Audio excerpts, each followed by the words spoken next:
Ырым баран атайын Айперге сактап атам, булбулум деген. Бул кыз күнүгө ырдап жүрүп ушул укол коет экен. Таң калдым. Мурда көптөн бери жатат экен. Көрүп. Анан мен идея айттым. Вокал окуп, дагы өрчүтүп алып. Анан 1-2 жылдан кийин менин мойнумда болсун, эл аралык телевидение жанагындай телерадиолор бар. Азатты, BBC өңдөнгөндөрдү алып келейин. Анан алар сен жөнүндө бир 10 мүнөттүк жакшы сюжетти даярдап туруп кетирсе, бул дүйнөгө дүң эле дей түшөт. Менимче дүйнө жүзүндө мындай жок. Ал күнү 30-декабрь 2019 жыл болчу.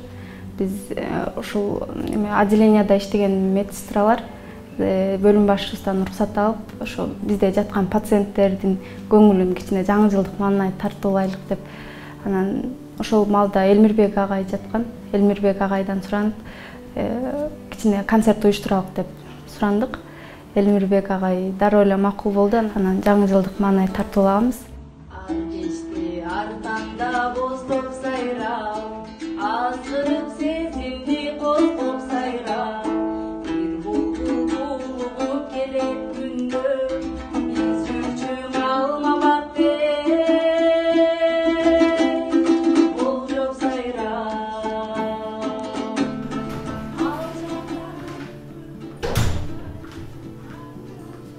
Мен Кудайбергенова Айпери Жыргалбековна, жашым 25-те. Спецбольницада 3 жылдан бери медайым болуп эмгектенем.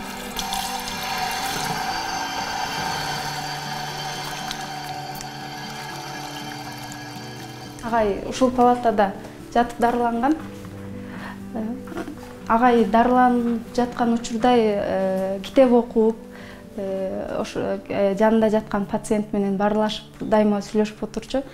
Жанында жаткан пациенттер дагы аябай мен билем, бир ата жаткан, аябай сыймыктанып, үйүндөгүлөргө чалып, мен Элмирбек Иманалиев менен жатам деп аябай кубанып, ал ата улам келип, Элмирбек Иманалиев чын эле деп менден сурап, анан ооба ата десем, үйүндөгүлөргө чалып аябай мактанган.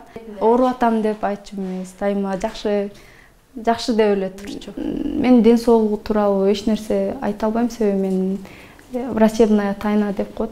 Ал тууралуу мен врачтар кандай назначение кылса, ошону аткарганга эле милдеттүүмүн. Ал жөнүндө эч нерсе айта албайм.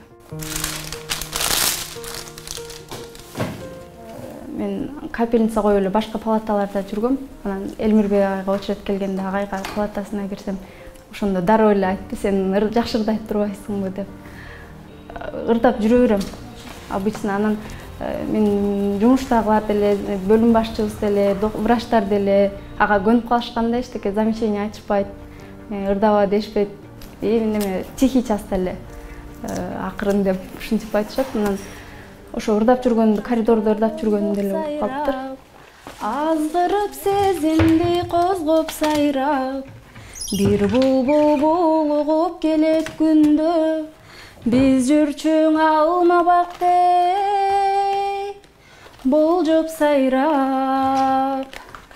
Алчактан адашып көгүм калган, аршактан алмадай сүйүм калган. Ал сүйүм булбулга айланганбы, ашыгын издеген ой үрүл таңда. Кичинекей кезимден эле өзүм өз алдымча эле ырдайм, эчтеке музыкалык билимим жок. Буюрса агайдын айтканын аткарып, вокалдан сабак алып, жакында комуз үйрөнөйүн деп атам. Анан кийин бирок ырдап кетпе. Сен медицинаны таштабагын, ушундай кызматын кыла бересиң, бирок жанагы ырыңды ырдай бериш керек. Себеби ооруган кишиге ырдап келип укол коюу бул өзү менимче дүйнөдө жок болсо керек. Каза болгонун укканда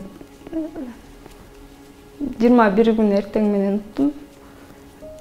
Мен дагы эле ишенбей элем, бир күнү болбосо бир күнү жазып калат деп ойлоп ушинтип жүрөм.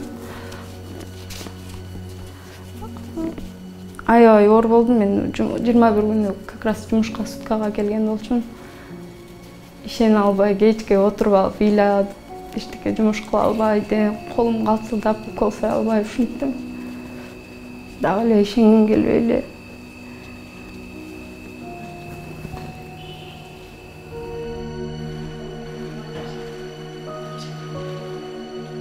агай ар күнү ар таңда дарыгерлерге, бизде иштеген медсестра эжелерге таң калып, башкача сөздөр менен, ар күнү ар башкача сөздөр менен ырлар ыр түрүндө, кара сөз түрүндө жазышып, азыр агайды күндө эртең менен телефонумду күйгүзүп күтөм.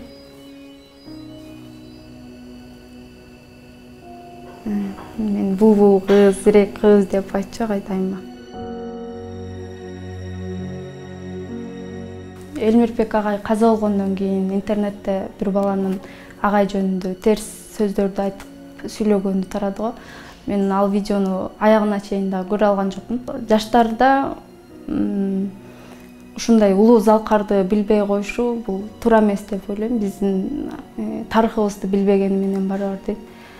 Элмирбек агайды Токтогулга салыштырып жатышпайбы? Элмирбек агайдын жанында болгон кишилер Токтогулдун жанында жүргөн кишилер менен барабар деп айтып атышат. Азыр баарыбыздын эсибизде калат деп ойлойм. Эч ким унутпаш керек мындай адамды.